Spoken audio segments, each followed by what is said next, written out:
Baik, pertanyaan saya belum dijawab, saudara saksi.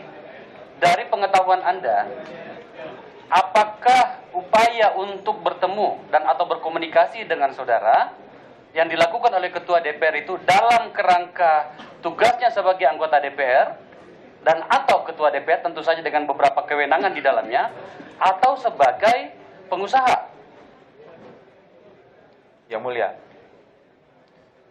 memang agak tipis membedakan posisi itu, yang mulia, karena tidak bisa dilepaskan predikat sebagai ketua pada saat itu.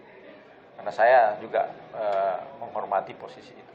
Tetapi dalam pembicaraannya ya, menyangkut masalah-masalah yang substansi yang sedang kita bahas ini, kenapa dalam posisi sebagai ketua DPR tidak mengajak yang betul-betul memiliki kompetensi untuk membicarakan substansi? Ya. Baik. Kalau kemudian ada yang menerjemahkannya atau saya menerjemahkannya sebagai hakim, saya punya otoritas untuk itu. Hakim mahkamah di sini, bahwa itu dalam kerangka bisnis karena dia membawa pengusaha, dan kita dengarkan sendiri di dalam rekaman-rekaman ini inisiatif untuk berbicara itu banyak sekali melalui orang yang bernama, suara yang lain bernama Reza Khalid itu. Apakah kemudian Anda ingin mengatakan bahwa ini sebenarnya bisnis?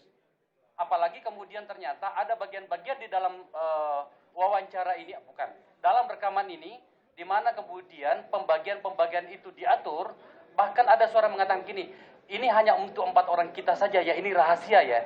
Kalau urusan negara kenapa harus rahasia dan kenapa harus melibatkan orang lain? Saya ingin penjelasan Anda yang jelas dan tegas soal ini. Yang mulia,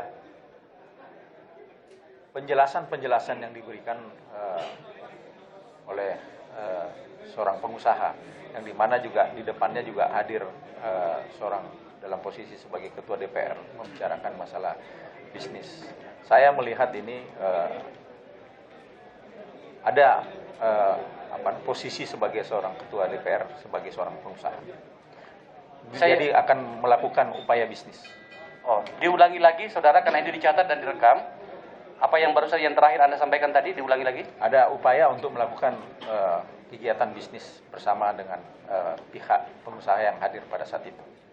Saya ulangi, Anda ingin mengatakan bahwa seorang yang datang kepada Anda itu adalah ketua DPR tetapi dengan keinginan berbisnis. Berbisnis. Karena ada orang yang dibawa bisnis. Orang bisnis gitu ya. Betul, seorang pengusaha. Ya. Terima kasih. Baik. Kalau begitu keadaannya, apakah Anda merasa diperas atau ditekan? Yang mulia, kesimpulan untuk memeras itu bukan otoritas saya. Ya, kesimpulan untuk memeras.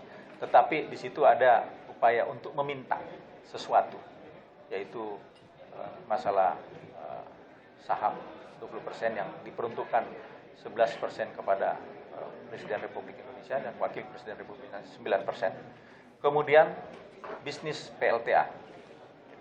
Jadi itu dalam meminta untuk melakukan bisnis.